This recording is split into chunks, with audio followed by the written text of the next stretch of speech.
Feeling inspired by hosts Ron and Tyler to work on your health? The MovieBuffs podcast is brought to you by Time to Train Fitness, your home for on-demand workouts for every level of fitness. Exercise with amazing certified instructors that want you to push through any barriers. At Time to Train Fitness, you'll find quality workouts across 6 class formats, including indoor cycling, HIIT, bar, yoga, strength training, and dance cardio. Stream brand new classes releasing every week in our 450 plus on-demand workout library. Use the link in the description to view all of the membership options and to start a free 5-day trial. Get ready to press play on your next workout.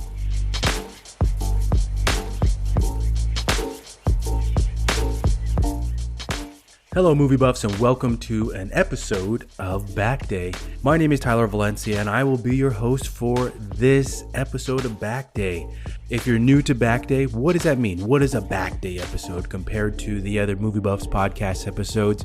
Our Back Day episode is one half of the Movie Buffs duo, and there's no added pieces in it, so that means we're just getting to the goods of it. No news, no sketches, nothing of that nature, just the movie. So what can you expect in this episode? Well, for one, I'm not going to be screaming, singing, or doing any of the other weird stuff that Ron, my co-host, does. So I can probably say that your ears will appreciate this episode that I have planned for you. The movie I've planned for you is The Kingsman. This released just last year, so 2021, and at the moment, it's currently available on 2 of the big streaming platforms, Hulu and HBO Max. So it's something that you can go watch. It's a cheap date or a cheap family movie. Not sure if you would watch it with your family, but probably with a significant other would be a good decision. Now, The Kingsman is actually different from the other 2 movies. This is a prequel to the 2014 Kingsman, The Secret Service, which is the one that kind of was a big splash for director Matthew Vaughn. And then they had their follow-up in 2017, The Kingsman, The Golden Circle. If you're unfamiliar with director Matthew Vaughn, he did X-Men First Class, which in my opinion is a very well-made X-Men movie. Is it better than Days of Future Past? Probably not. Is it better than the first X-Men? Probably not. But it's a good spin on X-Men. I know it didn't do as well at the box office and was kind of a different approach to it. It was one where they added new characters that they continued later on with Days of Future Past and Apocalypse, but I was a fan of it. I was a fan of First Class. Another movie that you might have heard of from this director is Kick-Ass. He did just the first one, but it's a relatively underrated superhero movie, and I believe that's actually on HBO Max at the moment, so you can go check that one out as well. And then there's actually a lesser known movie that I like and I'm a big fan of, and it's typically on Netflix these days, is Stardust. Has a ton of actors before they got even bigger. Has Claire Danes, has Matthew Cox, it has Henry Cavill, not as jacked as he usually is, and it has a couple other cameos in it that you'll be like, what? He's in this movie or she's in this movie? So it's a good one to go watch if you are looking for something and you're just skimming through Netflix, and if you have some time, check it out, Stardust. Now, director Matthew Vaughn has a pretty distinct style of action and how he moves the camera and how he kind of puts it in the middle of the action for the viewer. If you have already watched The Kingsman, the first one, you probably notice, wow, this is pretty unique. This is different, and I like it. And a while back, I remember hearing about how Matthew was actually being considered for a Superman film. And to be honest, I was kind of interested in it. I was kind of interested to see the take that he would have on it, the story, and also the action. He's not as dark and gritty as some people like, but the action is usually front and center. When you think back to some of the movies that I just mentioned, it's entertainment. And that's kind of what you go to the movies for. You go to be entertained, and you want the story to be connected. You want all things to make sense. You don't want things to be rushed. I mean, there's some movies that Ron and I have made fun of over the last few months that you could probably think of, Venom. But in terms of action, you want to be entertained and you want the story to make sense. And in my opinion, Matthew Vaughn does that. He does that in all his movies. Let's talk about the cast here before we jump into the non-spoilers and the spoilers. The cast. It's a pretty stacked cast of quality actors. I mean, they have Aaron Taylor Johnson and Stanley Tucci in just literally cameo roles. They just appear for maybe a couple minutes or less than a minute. And you're like, what? Just a cameo role? Yeah. And these two actors, I mean, you think about both those names, they have series on HBO and they have multiple action hero movies like Aaron Taylor Johnson. So it's really amazing to see the ensemble that they have. The main actors are Ralph Fiennes, aka Voldemort. There's Gemma Arterton, who's been in a lot over the last decade, but I always remember her as the role of Io in Clash of the Titans. There's Digimon Hansu and Matthew Good, who is probably more recognizable to our audience as Ozymandias.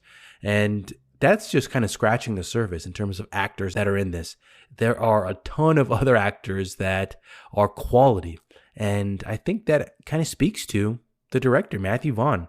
His ability to get quality actors in these little cameo roles that they barely even are on screen for. It's because they know of the Kingsman and the other movies and what he does with this universe of Kingsman movies. Let's jump into my non-spoiler quick little review of this movie. So it's kind of a tamer version of the first two movies, the first two Kingsman.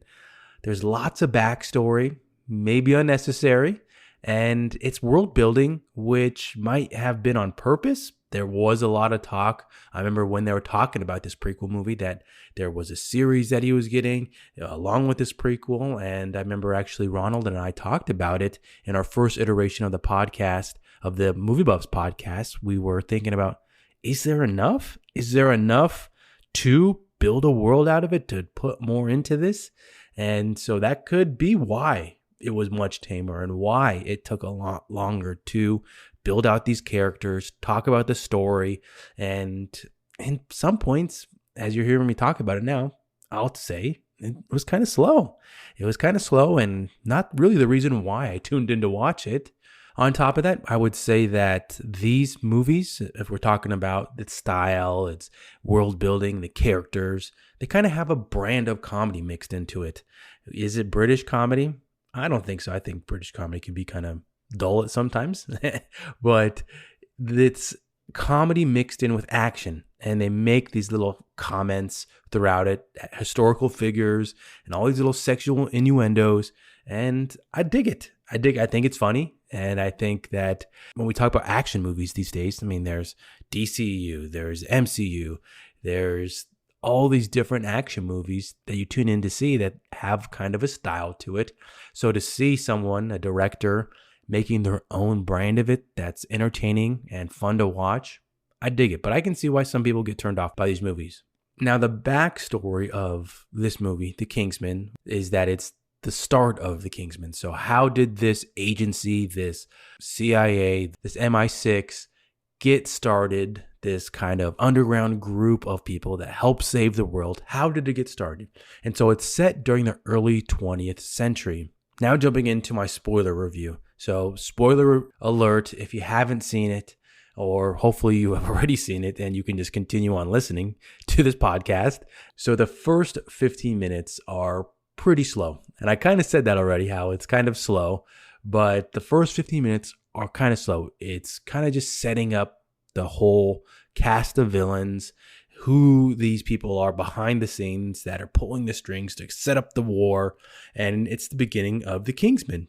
And I'm going to go back a step now because I'm going to talk about the opening scene.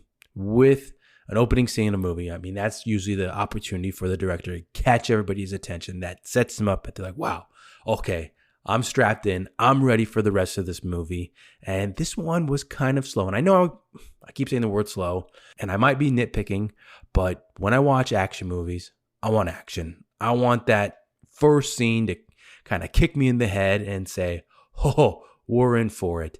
And the scene was basically Voldemort's character, Orlando Oxford, his wife being shot when they were going to a place, and this happened in front of his son. There would be a little shootout, and this was basically the scene that sets up the whole underlying story of how he wants to protect his son, Conrad. Why does he want to protect him?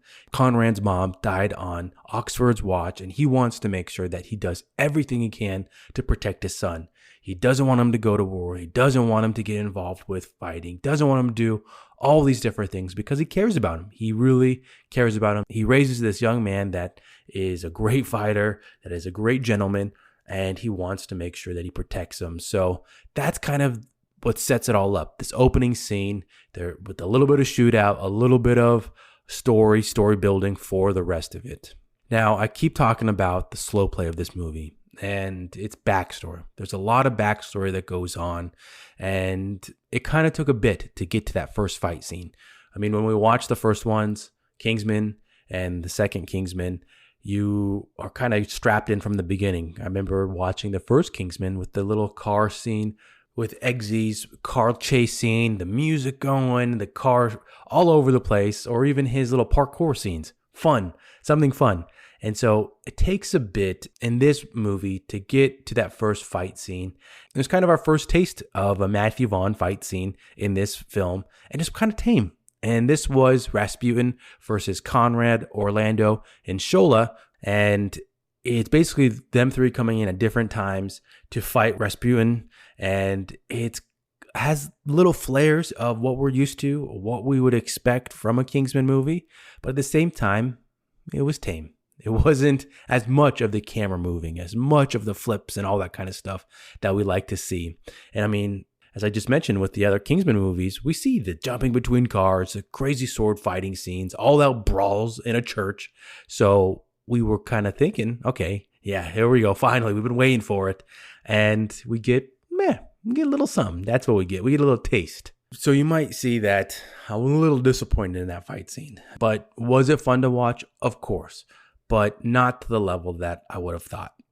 Now, the middle of the movie spent a lot of time setting up the Kingsman network, all the little spies, all the little people that are just listening in, getting all the backstory to pass on back to the Kingsmen and their little network. And I don't think they're quite called the Kingsmen yet, but the three people that are really running the network. And you're seeing who does what, and they're continuing on with Conrad's story within the war. He, despite his dad's wishes, goes to go join the war, and it kind of helps then push the story forward. Now, with Conrad being at war, of course, Orlando, Voldemort's character, was hoping that he would get this backseat job, that he didn't really do anything, that was never going to see any type of war. But Conrad, being someone that wants to help his country, wants to go fight the fight, he basically swaps uniforms with a soldier, Aaron Taylor Johnson's character, and goes to the front line. He goes to the front line. And this is really where we get a fight scene worth talking about. On the front line, trenches on each side, and basically we get a fight with no guns. Yeah, no guns.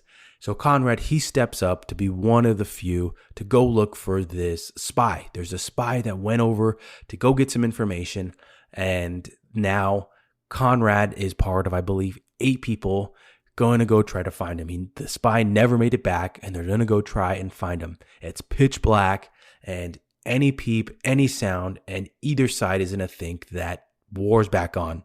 Back on, we're going to kill who's ever out there. Bombs are going to be exploding. So they're creeping, and all of a sudden we see some baddies, some bad guys. And they're in their toxic gas outfits, and they look at each other. And of course they have guns, but they're looking at each other and like, okay, let's brawl. They get their knives out, and then ensues this fantastic brawl between them.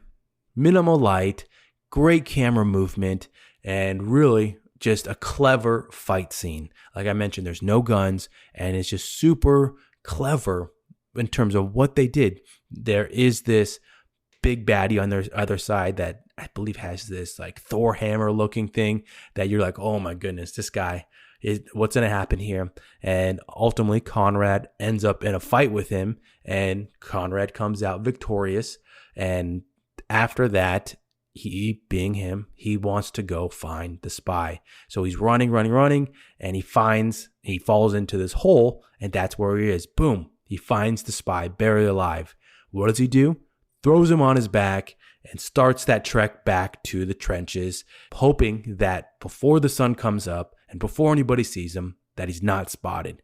And as he's running in, bombs start exploding. They see him. Guns are unleashing. The Allied side's trying to protect him. The other side's trying to get him. And he makes it in. And here's where we get our big twist.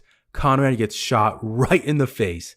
Watching it, I was like, whoa, didn't expect that. And this is kind of what sets a lot of things in motion.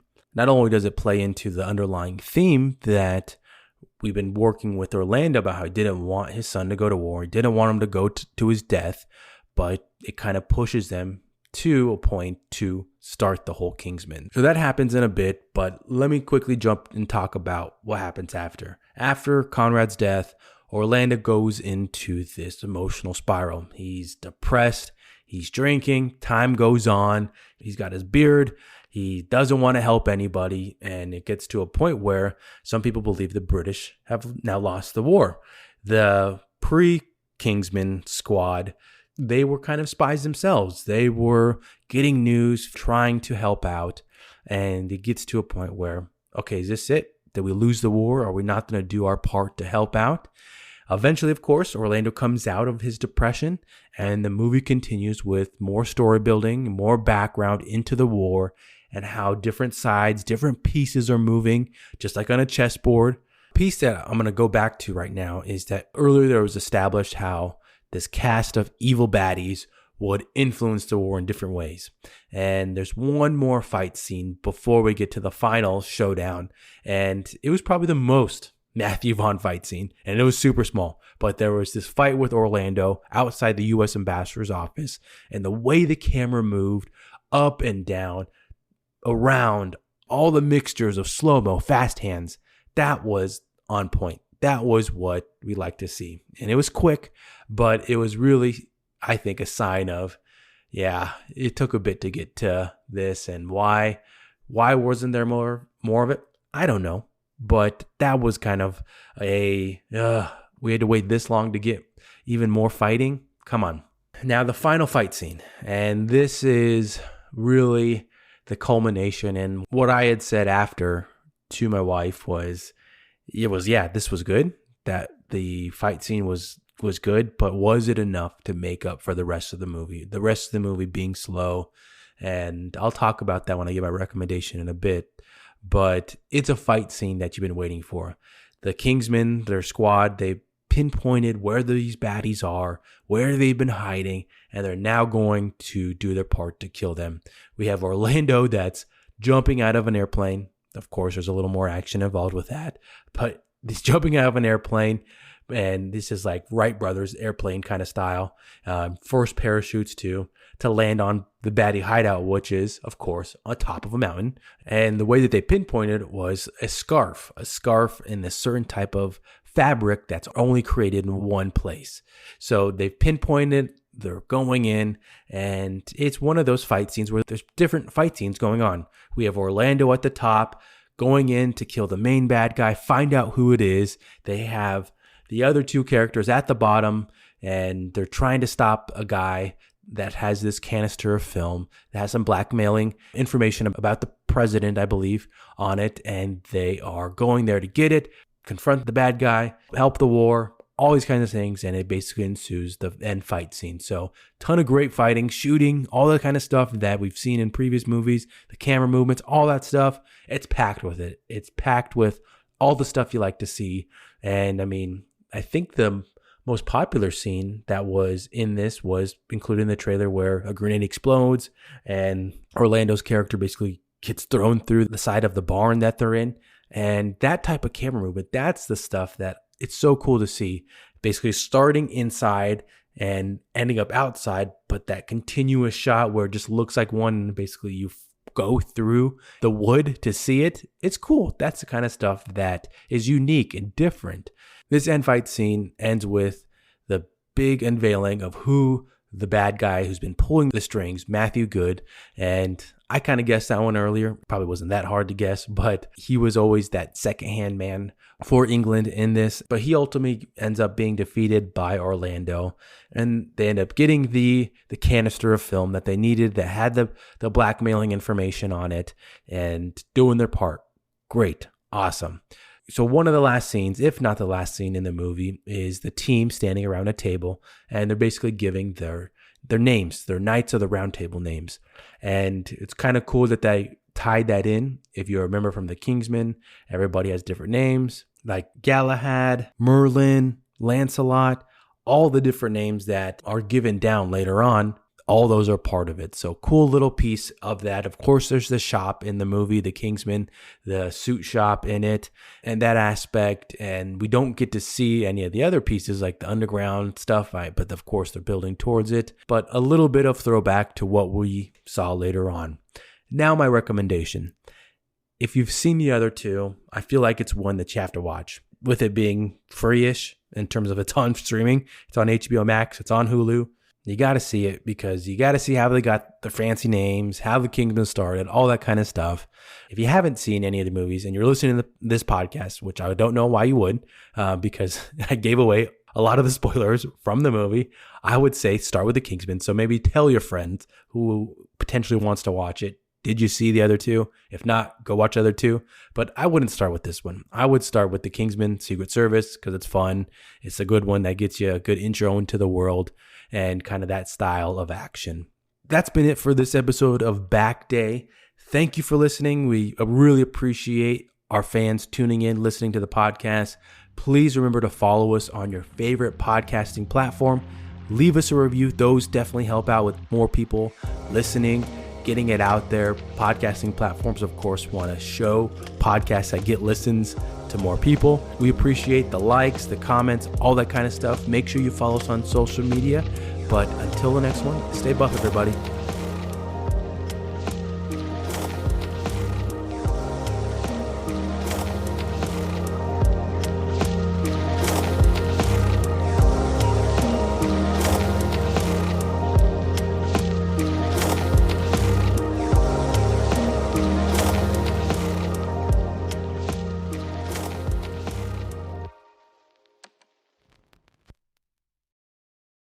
Hey listeners, host Tyler Valencia here. I want to tell you about a product I wear every day and has been a game changer for my health.